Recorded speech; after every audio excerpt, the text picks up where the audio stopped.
цаана хүмүүстэй зөв дэгэмжих нэгжтэй танилцгаая. Хүнгийн хэмжүүрийг тонн, центнер, килограмм, грамм, миллиграмм гэж хэлдэг хүмүүстэй.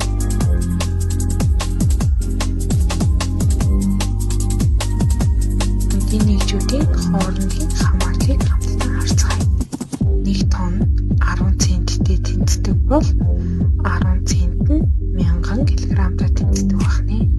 1 цент нь 100 кг-аар тэнцдэг бол 100 кг нь 100,000 г-аар тэнцдэг байна. 1 кг нь 1000 г-аар тэнцдэг бол 1 г нь 1000 мг-аар тэнцдэг байна.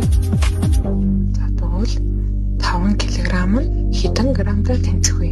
Мэдээж 5000 г-аар тэнцэнэ.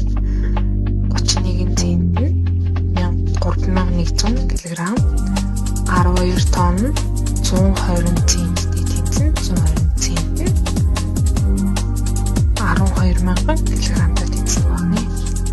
3 кг 9 г нь хэдэн грамм болох вэ? Мэдээж 3009 г болно.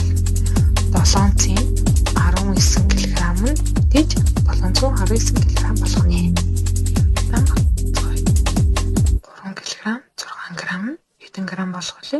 Мэдээж 3600 г. 9 цент 16 кг нь 916 кг. 12 тонн 16 цент нь 136 цент.